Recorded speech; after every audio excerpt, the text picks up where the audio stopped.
GLOBIS.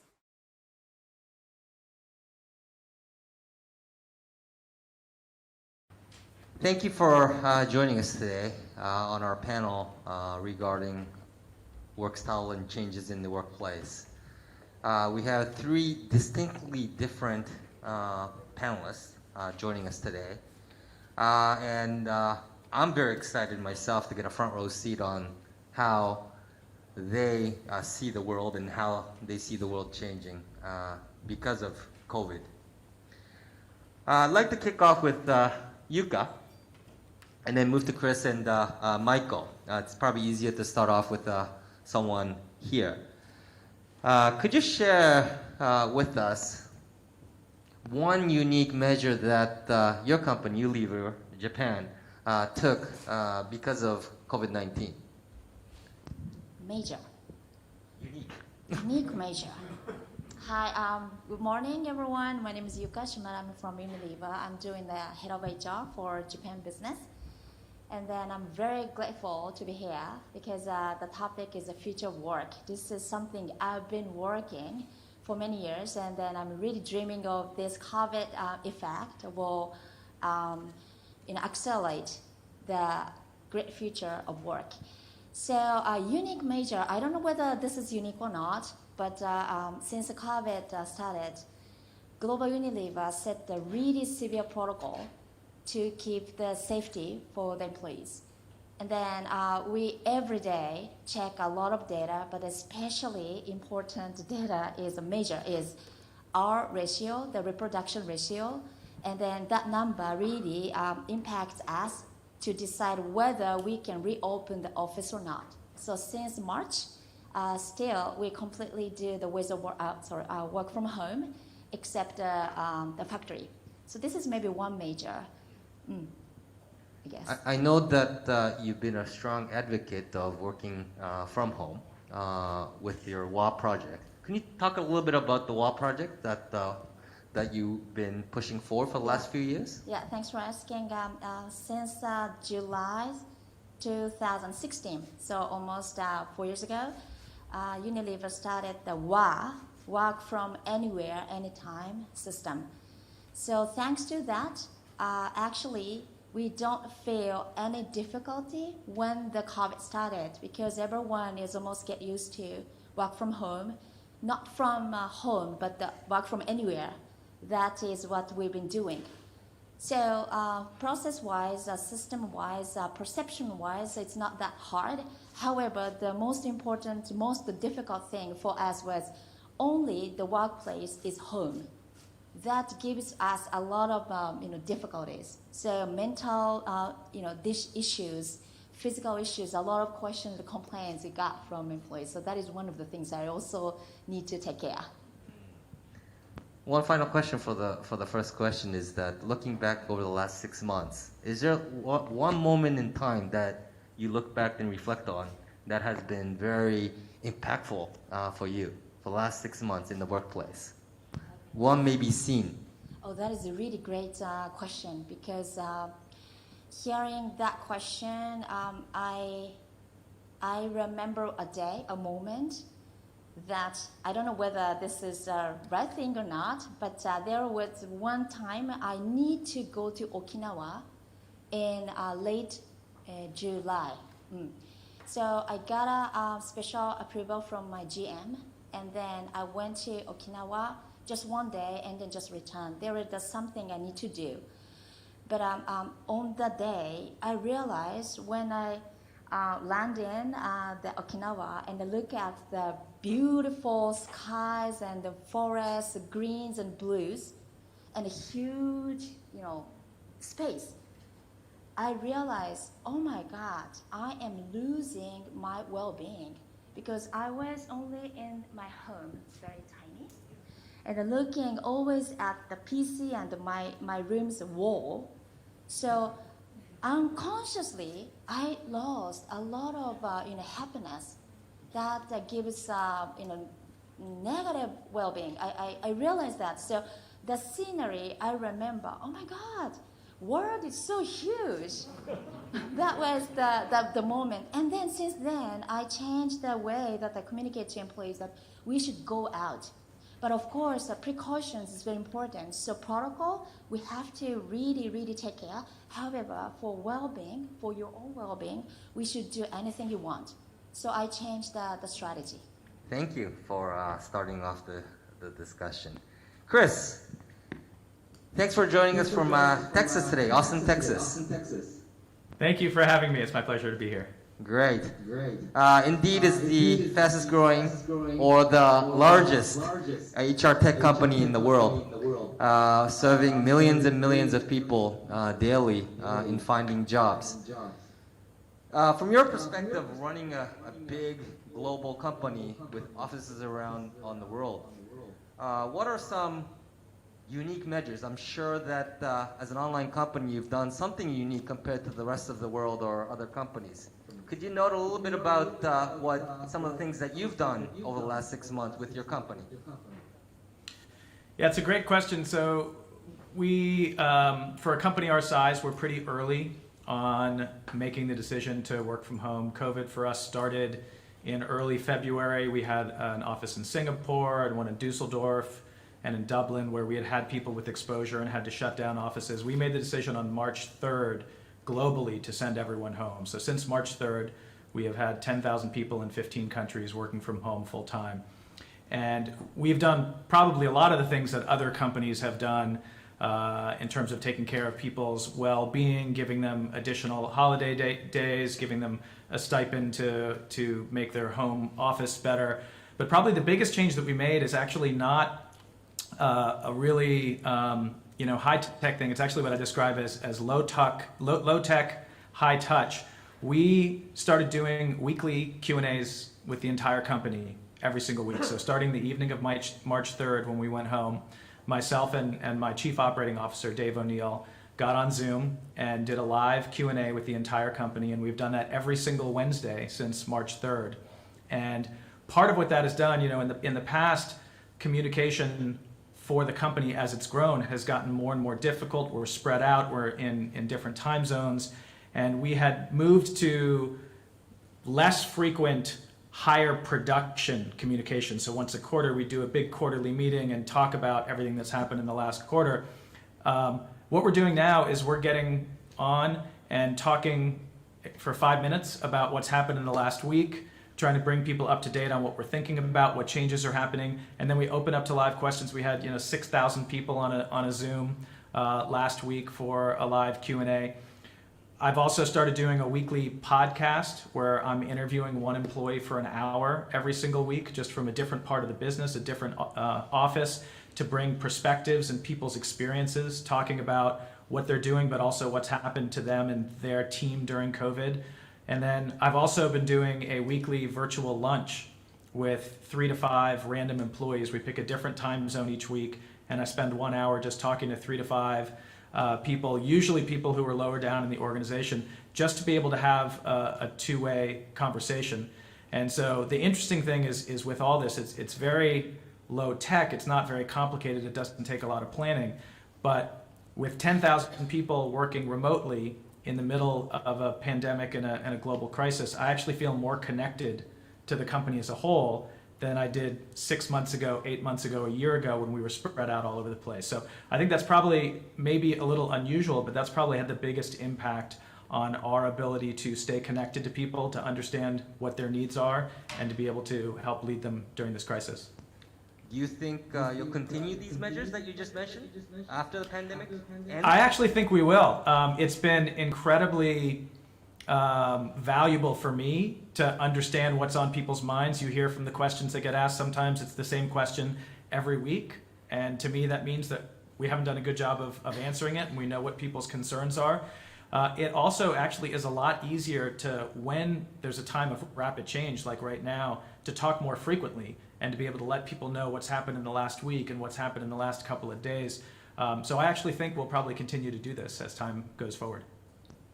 Do you have one specific moment in time in the last 6 months that you remember or you reflect back on?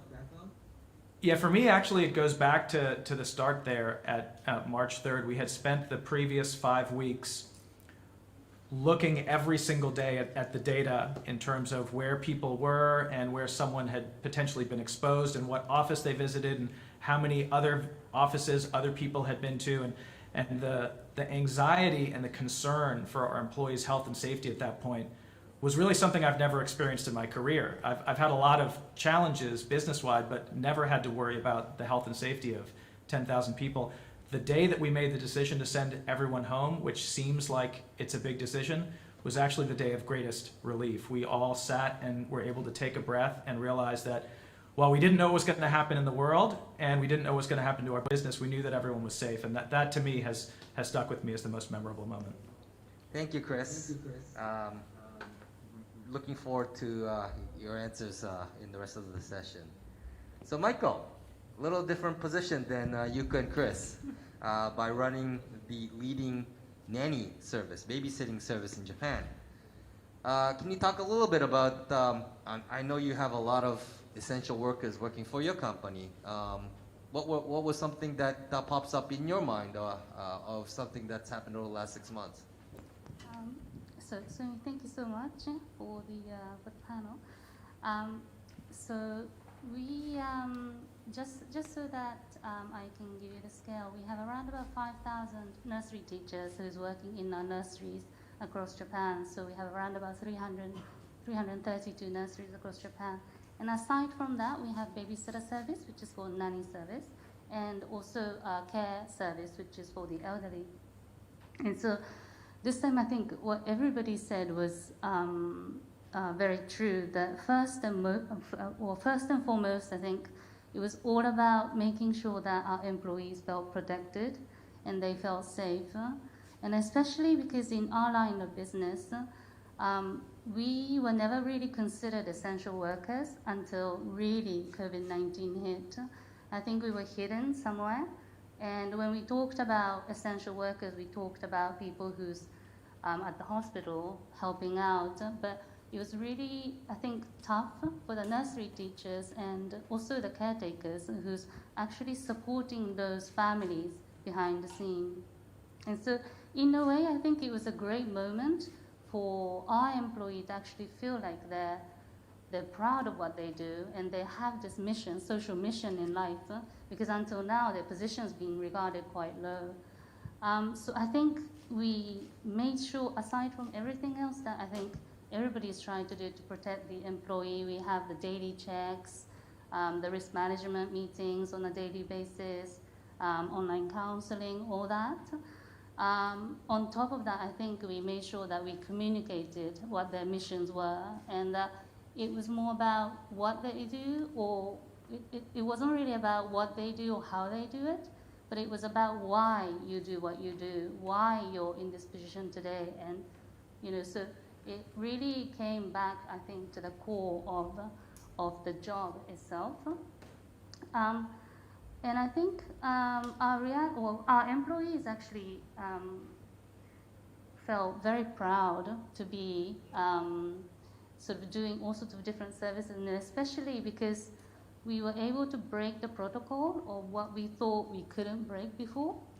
And so things like nursery schools, when it had to shut down, then what do?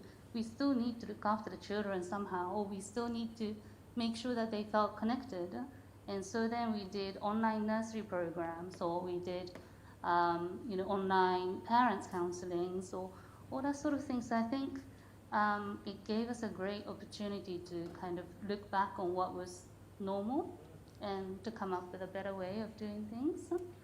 Yeah. Yeah, like for you, like one moment in time in the last 6 months that you remember clearly. What would that moment be for you? I have so many, but Pick one, please.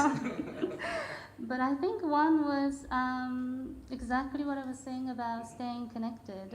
A 5-year-old called the nursery teacher a day after I think it was announced that the nursery will only look after essential workers. A child called saying that I just wanted to call just to say hi, that you were still there. And I think that spurred our nursery teachers, okay, so let's do a Zoom session. So then we started doing Zoom session, and that's how our online nursery program started. So everything, I felt like all the answers are actually on the ground level. That's where everything is, and then we just need to adapt and react swiftly to the news. Great, thank you. So let's move on to the main topics of the session. Yuka, you strongly spoke about remote work and working from anywhere for your employees. The other side, what do you think the office will be? What is the true value of an office? What should we do in an office? Should we even have an office? Can you give us your thoughts on that? Yeah, that is my favorite topic because I've been really considering pondering on that topic for almost 7 months or something. And then, by the way, I am also responsible for office, general affairs. So we call it the workplace service. So I am now doing HR and the workforce service. To be honest, before COVID, I did not like much about, I also need to observe that, section. Why me? I've been thinking I need to do the, negotiation with landlord and then, decrease the rent, those kind of things. I'm really doing, good at the spending money, but not saving money. So I am not the right person. Anyway, but during the COVID, we really think, and then I really believe that I am the right person to be in this situation because I can apply the organizational psychology, positive psychology, leadership, motivation, those kind of things, that is my field, into the workplace. So in the end, what we have decided is we used to have the 5 floors in Nakameguro. And then I decided to reduce it 4. By the way, this is not due to COVID. We've been thinking about that. So, but that decision was escalated thanks to COVID. So making the numbers floor reduced, and I also decided to complete layout change, complete a renovation of the total 4 floors, and then decided not to sit as the function, but all free address. And then also each floor has the concept. So in order to reduce the silo, everyone can mingle and also move around. So in short, what I concluded regarding the objective of the office is 2 things. One is the place for innovation. The other is as a place for feeling the culture. So innovation, why? Because of the mingling with the people, communication with the people. Especially innovation comes from the really, the idea. Bump into the people and just talk, the zatsudan in Japanese. That is very important. As an online, we are not so good at zatsudan. Maybe you feel like that. So we can, online is always some designed scope, and then there is no much the serendipity. So that's why I think that the future office will be somewhere that the people can mingle, regardless of the function, regardless of the job. So that is the design. And then feeling the culture is related to what I felt in Okinawa as well. Unconsciously, we see at the work from home situation, we only see the screen of the PC as well as the walls of your room or your house. That is never linked with the company that you are working for. Even for me, I don't put the Unilever logo on the wall of my room, right? And then, the bathroom is the only place that I see my products, the company product. You see? But that is really important thing I noticed. Unconsciously, we as a human is so impacted by what we see, what we hear. So because most of the time, almost 100%, we are working from home, that means we lose the connection with the company. So I need to feel I am a member of Unilever. I am a member of the HR team. Luckily, I need to go contact with the global Unilever to take care of the people, the protocols, safety protocols, or some things. However, usual employees, they feel alone, they feel so detached unconsciously. So therefore, I decided, okay, this is the place that the people feel connected as well as connected with the Unilever culture. So that is the true meaning the new workplace will need to have. So that's my conclusion. Thank you, Ka. Chris, for you, what will the office represent going forward? What will the office do for the company? What do you want to achieve with an office if you own one? Well, we have several offices, and we definitely will continue to have those. I think Yuka-san really captured some of the most important things. One of the things I think that we've seen very clearly through both surveying our employees and obviously listening to them and talking to them and also seeing how people work, there is no one answer that is best for everyone. We have seen some employees who have probably been waiting their whole life for something like this. When you take software engineers, for example, many of whom really need to be in an environment where they're not disrupted and they can have focus and attention, or maybe they're a little more introverted, they're loving being able to work from home. They love the flexibility, they love the lack of distraction. Then we have other people who are more extroverted who really thrive on that social interaction. So, as Yuka mentioned, the unplanned interactions, the serendipity, that is very hard to recreate over something like Zoom. But I think what people really need is they need a productive environment to work. They need the right amount of social interaction for them. And then they do need some opportunity for this randomness. So I think what's going to be interesting is finding out how that will work in a hybrid world. What we're doing right now in many ways is a lot easier than what's going to happen when we start moving people back into offices. When we have everyone remote, for a company like ours that's distributed, everyone's in the same position. We're all looking at squares on a screen. We're all individually in front of our own computers. When we go into an environment like this, I'm the only one on a screen here as part of this panel, and the other ones of you are in the room. You're having a different interaction. I'm seeing my face on the screen there that's in the room. I can't read the audience. I can see some pictures here, but I don't know if I'm boring you, if you're nodding your head, if you're paying attention. So I think that's actually going to be a really interesting thing, is to figure out what is the role of an office when a large part of the employee base are physically there and a large part are not. We're expecting to have hybrid. We just announced to our employees 2 weeks ago. We're a little behind Unilever, so it's not something we've done for 4 years, but we just announced that for 99% of the employees, they will have the flexibility to work out of the office for at least 3 days a week. 60% of the employees will be able to be fully remote if they desire. Another 39% will be able to work in the office 1 to 2 days a week. Only about a little less than 1% will be required to be in the office. So I think I think we don't really know what is going to be best, but I think what we want to try to achieve is something that will be the best environment for each individual. So the people who want to be around people will be able to find that. The people who want peace and quiet or flexibility will be able to find that. And one of the biggest things for us is really just thinking about sustainability. Since we've been at home, when we think about our impact on the environment, nobody's flying, nobody's traveling, no one's taking a bus, no one's taking a car, no one's taking a train.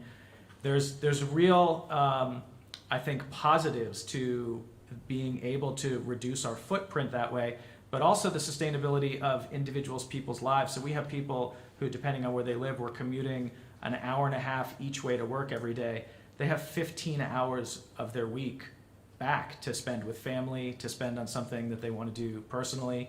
And so the flexibility and the sustainability and the impact on the environment, those are things that we're really going to try to balance in terms of how much we need to happen in offices and how much we can happen in other places. Great. Our office is in the middle of Shibuya, which is in the middle of metropolitan Tokyo. And I'm sure you have offices in different cities, in different areas. Should we even have an office in a city?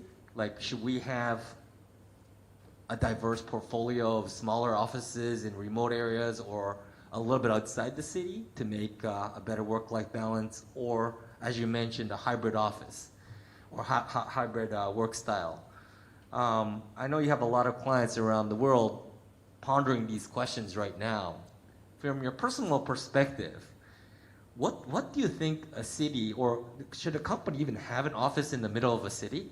What's your opinion on that? So if we get back to the sustainability point and we think about long-term, the impact on the environment, the density of big cities is actually really positive. You take a place like Texas, where I live, in Austin in particular, which is not dense, everyone has a car. We have almost no rapid transportation at all. And so the city is very spread out. There are people who live all over the place, and for them to work, they have to get in a car and they all have to drive to the same place.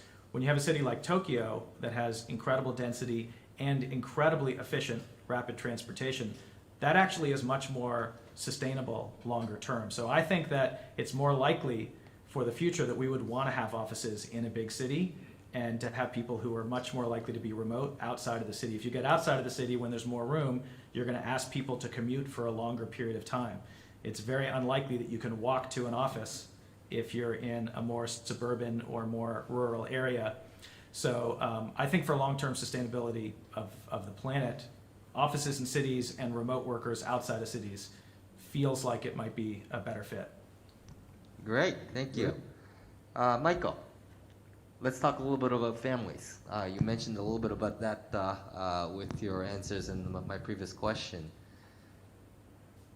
From your perspective, what were some major effects on families due to this change of work? I was working at home. I just had a child in May. It's been a blessing in disguise, COVID, for me, because I would never be at home every day. From your perspective, how did you see families change due to this change in work style? I think there was a lot of confusions from the start. The announcements came quite late, and so I still remember at the end of February, all of a sudden the school was going to be shut, and so I think parents felt very lost, and and luckily I think many of the workplace, they catered for those emergency situations. And we had a lot of requests from different companies at that time saying, can you please set up an on-site nursery and on-site aftercare or after school? So we did quite a few of that, including hospitals and in our office as well. And then I think when the parents started calming down, the children started realizing something was wrong. And then I think we really mustn't forget that we adults understand what's going on with this situation, but when you're dealing with 0 to 6 years old or elementary school, their everyday life is just being taken away and they don't know why. And so it was really important for them to stay connected, and for them to feel connected meant that parents felt that the children were still connected to where they belong. And so it was very important to have that sort of the ring of circle, as in. And so so we did many of those efforts towards June, I think.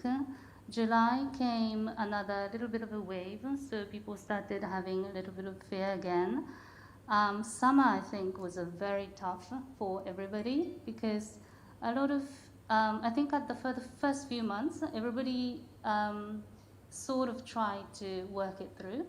And then it's becoming a little bit long term, and women are feeling a lot of the burden, unfortunately. Not because of the children, but like children as well as house chores, cooking, and the husband, who was supposed to be at work, is now at home, and so you also have that on top of. So I think that side of, if we want to promote a diverse range of work style, we definitely need to think about the diverse support system. Do you think this effect on work style due to COVID and actually everyone having the opportunity, like Chris mentioned, spending more time with family, do you think this will have a more mid to long term effect on how we work here in Japan? I hope so. I think that social change is slowly but surely happening at the moment already. But I think the way the support system is still sort of it's not up to the speed of how we're trying to push the diversity of working style and this and that. And so I think we need to try and make sure that people who actually do that support system, like babysitters, nursery school teachers, or care staff, they are looked after and I think educated in a way that they can create that or support that system. Great. I hope we see that change as well. Chris, I think that what we discussed over the last half hour, how people perceive how they work, how people select companies and jobs, vice versa, with companies selecting people. Do you see any interesting changes or trends in the US, Europe, or around the world on how people are actually looking for jobs or how they're contemplating how they should be working? Do you see any interesting trends from your point of view? Yeah, so we have a pretty unique perspective. There's roughly 250 million job seekers around the world that come to Indeed every month, and we have roughly 20 million jobs on the site at any point in time. And so we can see pretty much in real time how people respond to looking for work and how employers respond to what they're looking to hire. Not surprisingly, right at the very start of the pandemic, we saw a huge surge in people looking for remote work. It was something that was very consistently a tiny percentage of searches, and pretty much overnight people started looking for work from home and remote. We've seen things like new fields come out. Contact tracing, for example, was not something that I think most of the people probably here in this panel knew what contact tracing was, and now it's a booming new business. And then we saw, obviously early on, high volume hiring. While a lot of employers were stopped hiring entirely or slowing down considerably, there were a handful of industries in retail and light industry and grocery where there was a huge surge in increased need as people like grocery stores suddenly had to start doing delivery. One of the things that we saw globally that's really interesting is there's a clear trend where the countries that have a lower percentage of their jobs in their market that are able to work from home, there's a big distribution across the world. So countries like UK, Australia, Canada, they have the smallest percentage of potential work from home jobs. They saw a much larger drop in job postings, where the countries that have a highest degree, Switzerland, Germany, Netherlands, they saw a much lower drop. Another thing that's really interesting in the US, what we've seen is that while there was a big drop in jobs, the rebound that we've seen over the last 6 months has happened a lot faster in lower wage jobs. So people in higher wage industries, those are ones where people who were let go really with less of a need to bring them back on very, very quickly, whereas places like restaurants and grocery stores that maybe let a lot of people go, they needed to start hiring back up quickly. So we've seen really interesting that the recovery is much more focused on lower wage jobs. But the biggest thing for us in terms of how people are looking for work and the biggest change in our business has been a very quick overnight shift to video interviewing. So, we're all on Zoom all the time, and so you would think that most of the world is, but up until March, of all of the interview requests sent on Indeed, the millions and millions sent every year, less than 1% were for a video interview over the last couple of years. And in 1 month, just in the month of March, it went from 1% to 17%. And that shift happened very quickly, but then as things started opening up, that has been sustaining. So we've had well over 1,000% increase. And so we overnight shifted from having 2 people who are working on a video interviewing platform to we have more than 50, and soon there'll be probably 100 people in the company just working on our video interview platform.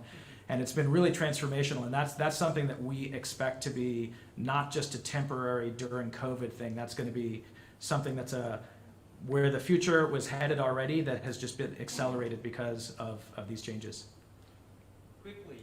Quickly, from your perspective, what type of companies will eventually be the winners and the losers of this competition of changing or adapting to the new normal or the new world of work style? What's your perspective on that? Yeah, so I think it really gets to adaptability, the ability to see what's happening and be able to make a change quickly. So, and it's not just high-tech companies. So restaurants, for example, in Austin, where I live, many of them obviously had to shut their doors immediately, but they were able to not just start doing takeout food and delivery, but they had an approval from our city government to start selling groceries as well. And so they went into, when I would go to our local Italian restaurant, I could also buy flour and sugar and milk there, which was actually hard to find in the grocery store. So any kind of business that's going to be able to adapt quickly to see what needs that they can serve. And then from the technology perspective, I think things like what we've seen, that's happening across the board in different industries. When you look at, it's not so much new things that didn't exist suddenly happening overnight. It's trends that we were seeing for a long period of time that over a decade or two were going to slowly take effect, like ordering online for groceries or doing video interviewing. The acceleration happened almost immediately, and the companies that were able to see that and to really be able to quickly shift their focus and get large parts of their organization focused on a new set of priorities, a new set of goals. We have done a pretty significant reorganization. We shifted our focus from a technology perspective. We just made these changes about how people are going to be working in the future. And we think that speed of adaptability is going to be really important. Great, thank you. Yuka, I don't think I would ever survive COVID. I run a 1,500-person company without my CHRO over the last 6 months. She has been a very essential part of my executive team over the last 6 months. Could you talk a little bit about how the role of the HR person or the head of the HR will change going forward, and what some of the priorities you see in the short term for the CHRO? Yeah, thanks for the question. For me, like the essential role of HR has not been changing, and is not going to be changed as long as the person fully understand the meaning of HR and is so passionate about this job. By the way, I think HR is the most important, most funnest work job in the world. So I love HR. So anyway, but yes, the portion of taking care of the employees' well-being is surely increasing. So HR is the ones that always taking care, and then the situation and environment, mood, tones, and manners of what is happening in the organization. And then also, as Minami-san said, I am also, and HR is the real partner of the leader. Yes, so we talk a lot, we discuss a lot, we fight a lot, and then try to figure out what is the best communication, best thing to do. And then if I can add some more things related to the question that you asked Chris and Michael-san, that one question I also want to add some thoughts is about where the office should be located. And of course, I think for those corporations who run the business in Tokyo mainly, I think at least one place that should be remaining, unless the people move around, to the areas in Japan or maybe the outside Japan. But at the same time, I strongly recommend corporations also need to prepare the places that the people can work from outside Tokyo. So that is also very important. So from that perspective, I think what now government says about the workation, work and vacation, is pretty important. And then at Unilever, we started the system while in the area officially since last year, so 2019 July. So this is actually really aiming the people can actually work from anywhere, and then go anywhere, do things and do work anywhere, and then not only moving, not only going to areas, but do something good for the areas. So 地域活性、地域創生, we can collaborate the idea into one action. So anywhere people can work because we confirmed that the remote work is possible. So one of the biggest benefits that we learned from this COVID is, diverse ways of working is a must for us to live happier, right? I think almost everyone thought about what is important for me, what is the life, what is the family, what's the value to me. So those learning we should keep in mind, and then we accelerate the flexibility of ways of working. So I fully support what Michael-san said. Diverse support system is quite necessary, especially for kids, and then education. So dual school is one of the things I also would like to promote along with ways of working. So there are so many things we can create onwards, and collaborating with the government, collaborating with the municipal cities. So I am so happy that, of course, COVID is bad thing. However, at the same time, this is really good thing for us to change a lot of mindset of perception. So HR, go back to your question. I think HR role, we can also convey this kind of message to employees. Not only doing evaluation, not only doing the system creation, those kind of things, but we are the person, we can convey the ideas to change the world. So that is maybe some changes with the HR role, I think. Great. I think we have 17 more minutes. If it's okay with everybody, we'd like to move into Q&A. I'm sure we have some anxious people in the crowd that would like to ask a question, like Taro-san. Taro-san, please, our Minister of Change. Everything change. Thank you. My question goes to Yuka-san. If you can work from anywhere, would it be possible to work for anybody? Like 4 hours Unilever, 4 hours Shiseido, or like 3 days a week for Unilever, 2 days for the government, possibly pro bono? Maybe not. But would that be possible? And if you're gonna do that, what kind of regulation you need to change from the government? Thank you. Okay. Another 2 more questions? We're going to take questions in bunches, please. 1, 2. Hello, my name is Carola Japke and I work for Teijin. I would like to know if you see also here in Japan that actually female advancement was disrupted as well by COVID. Because where I come from Europe, we see that COVID had a very negative impact on female advancement due to school closure, child care was not available anymore. Do you see something like that also here? Great. Michael, you please answer that question. I know you have your, and then one in the back. Great, Kitagawa-san. Hi, this is Kitagawa from Rakuten. Now that Kono-san's here, what kind of a regulatory change would you recommend to the government for adapting this COVID-19 situation for labor issues? Yeah. Thank you. Wow, that's a pretty big question there. Okay, so Yuka-san, do you want to start off by answering Kono-san? Yes, thank you very much for the great question. First, to answer to Taro-san, yes, it's possible. Yes. And then I have already started some portion of the trial officially from this summer. We started an initiative called WAP, W-A-A-P. WAA means work from anywhere and anytime. 4P means plural careers. So officially Unilever has started to provide the job to the external people, and then those people who wish to work for Unilever a job, they can do it as a parallel career, parallel work. So fukugyo.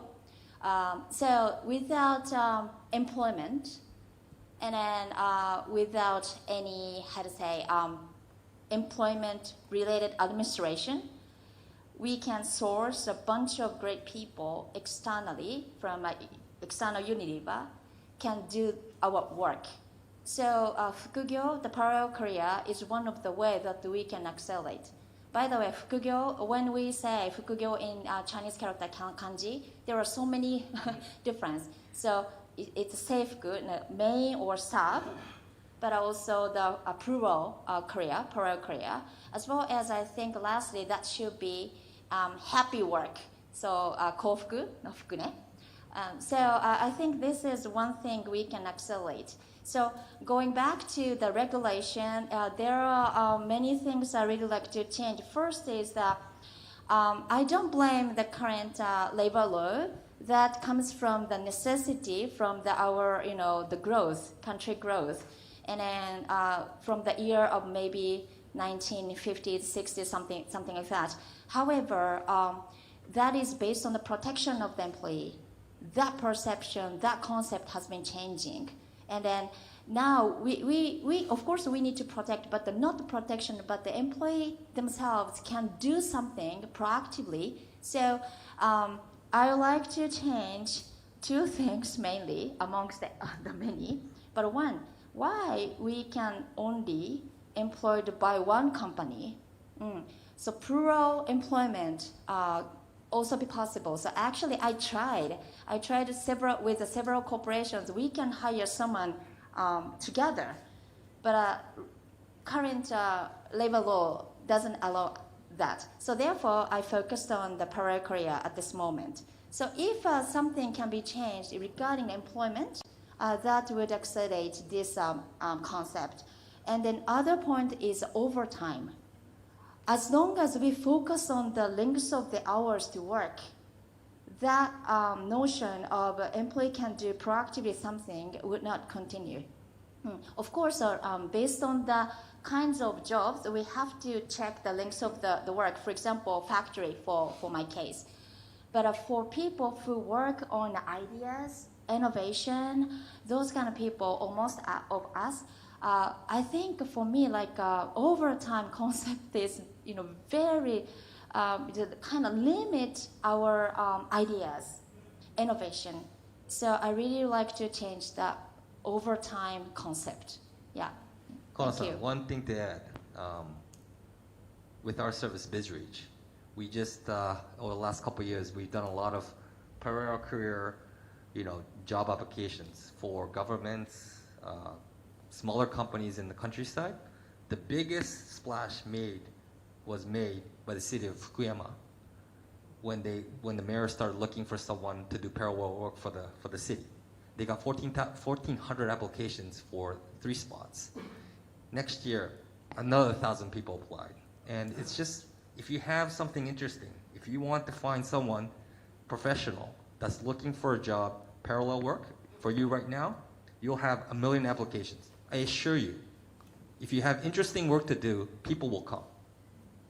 And that will open up a floodgate of different policies and tactics around Japan. Exactly like Yuka-san said. So very looking forward to your next steps and moves in this area of work style and workplace. Yeah. Michael, do you want to talk a little bit about the female awareness or participation over the last few months? Yes, so I think in general, definitely, it had a huge impact. We have 95% female workforce, and so we had to do by, and so we actually came up with different potentially sort of approach to how we manage our business. And so, as I was saying before, on-site nursery, these things, it was literally set up overnight. The school was going to close tomorrow, announcement came at 5 p.m., and we set it up in one of our meeting room, and we have a qualified teachers. So we're going to have, depending on who's going to come, they just need some books, desks, and safety sort of measures, and then that was done. So it really doesn't take much to take care of the employee. I think there's a lot of this hoo-ha about, okay, so it's very costly, and what should we do? If we do this, it's unfair for somebody else. But I think you have to help one by one in order to make sure that, you need to do try and error. If it doesn't work, you try again. But if you don't start, then nothing ever happens. And so I think that's one of the things that a lot of the hospitals or the companies realized during this COVID time. And so we had a lot of requests setting up those emergency nurseries. We also started about the online nursery program. And so it was about connecting the children and connecting the parents, making sure that they didn't feel alone. So during this April to June, I think, None of them were completely shut down. They were open for essential workers. But even for non-essential, well, I don't think there's non-essential workers, but even for parents who's working at home, trying to look after a 3-year-old while you're doing Zoom, both of you, is just absolutely impossible. And so, you still needed somebody to care for, the child, or maybe, to take the child outside to play, and all that sort of things that you couldn't do otherwise. We were managed to do through online and offline, so hybrid sort of nanny service and nursery programs. And I think for certain jobs, though, on the other hand, I've heard that they had great participation from female workforce, people who couldn't come back to the workforce. This is particularly in Japan because we have 12,000 awaiting children to get into the nursery every year. And, they were literally waiting at home, just trying to come back, but because they couldn't get into the nursery, they needed to keep the child at home. And so for them, they could start working online, and they could start participating in a meeting. It could, it didn't matter, like it didn't have to be 9 to 5 or sort of different time. They could actually be more flexible, and the company was willing to accept that. So I think this whole COVID situation, you can look at it in many ways, but I think it was an opportunity to push what we were trying to do, but wasn't really moving quite as fast, to do try and error and see what worked and what didn't work. And I really hope that we can just try for the new normal, as we say, but better normal, because we don't want to be going back to what it was before. I think, we should always aim for the better things for the future. So sorry, I don't know if I've answered your questions completely. Yeah, I think it's a little bit of what Chris mentioned, is that adaptability. 50% of the workforce are females. And is that can you use it as a competitive advantage, or is it something of a cost to the company or an organization? So I think adaptability is the name of the game going forward. And hopefully, here in Japan, maybe similar to your company, female participation, or I would say performance, goes up going forward. Yeah. One last question maybe. Or, go ahead. We have one question from our online participants. Great. How are the criteria for recruitment changing? What is the biggest challenge? Chris, it's a big question for you. How do you see recruitment changing, or how are companies competing against each other? Yeah, so I think one thing certainly right now that is on everyone's mind is what are things going to look like from a flexibility perspective. People have had, obviously what we've been going through for the last 7 months has been, as everyone said, it's the world's largest experiment in remote work or working from home, but it's been under terrible circumstances. So everyone is isolated, they don't have the kind of flexibility or freedom, they can't see their families. When things change and start to open up, I won't say normal because we don't know what normal is going to look like. I think it's clear that people have, even under these terrible circumstances, seen that having the flexibility is really, really important to them. So I think that companies are going to really start competing on what kind of flexibility they can offer for employees. But one of the things that we see as the biggest advantage to a change to remote work, besides the sustainability piece, is from what certainly in the US is a really big topic, which is diversity and inclusion in the workforce. And it means something different in different markets around the world, but certainly in Europe and in North America, it's a real focus.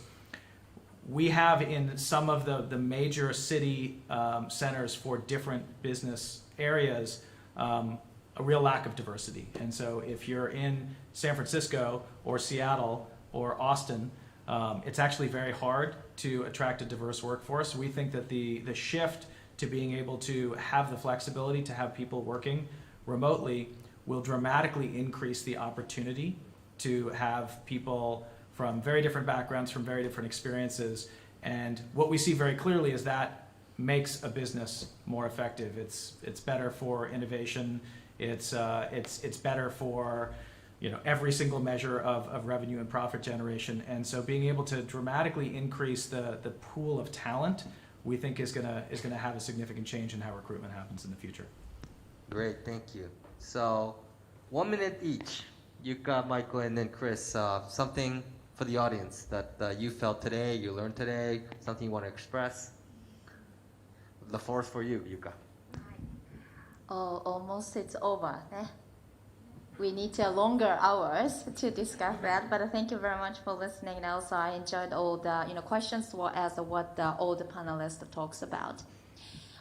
One last message, I think, how we perceive this COVID-19 situation, pandemic, will change the future of Japan as well as the future of the world.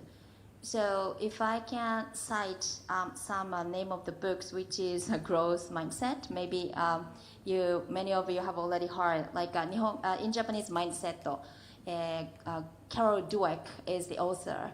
I think this book has been very famous for many years, but now is the time that all leader should read and then understand. So there are always two ways of perceiving the world. And one side is a fixed mindset. We can have the fixed mindset to really stick with the old perception, the current perception that we've been living together. But the other way is a growth mindset. We can be flexible about the ideas and perceive the situation more positively. So we can say this COVID situation is a pinch, or the really a bad thing, and then we are so worried about future. But at the same time, we can rephrase it as a chance, big chance. So if a leader perceives this with growth mindset, I think the future is really bright. So I hope I won't be in the group, and I hope everyone here and the online people also on the same page. Great. Michael, one quick message. Yes. No, I completely agree with the growth mindset. We actually studied with the Stanford, the Dr. Carol Dweck. It's amazing, I think, teaching. It's the same concept of reversing the idea. What seems like an issue, I think, can be taken as an opportunity. So just very quickly, what we did was we couldn't avoid 3C in our nursery rooms. So what we did was we embraced 3C. But in order to embrace 3C within our nursery, what needed to be done outside?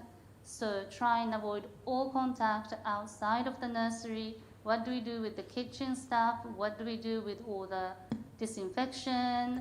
Everything you can think of, all the protocols for the employee. We did everything in our best sort of mind to be able to protect our children so that they didn't feel that they needed to social distance, that they didn't have to wear a mask. I mean, I think that's also important because we're not just dealing with today, but we're dealing with their future in hand. So, Great. Thank you. Thank you. Chris, could you wrap up? One last message for everybody. Absolutely. Well, first of all, I learned a lot. Maiko and Yuka, thank you so much. The work from anywhere, anytime is actually a fascinating thing. We're going to have to talk about that indeed. But to me, the simplest thing that we've experienced, and I think that is true for everyone, is that the hardest thing as an innovative business is to actually wait for your customers to catch up with your ideas. And when there's something going on in the world like we're seeing right now, people are open to trying anything, like almost literally anything. And so we think that the ability to accelerate future strategy right now is a once in a lifetime opportunity. As we've been saying internally, the future is now, and that's really the mantra for everyone. So I would say focus on the future and see what you think was 10 years away that you can do next week. Great, thank you, Chris. Thank you. Perfect timing. I want to wrap up with one last word that I love, or that I reflect on every week over the last 6 weeks or 6 months, is a word from Gandhi. Live as if you were to die tomorrow. Learn as if you were to live forever. So I think adaptability is always about learning and to continue learning. Chris talked about sustainability. I think that's the name of the game. We need to understand and learn from the last 6 months and create the future ourselves. Thank you for joining us today. GLOBIS.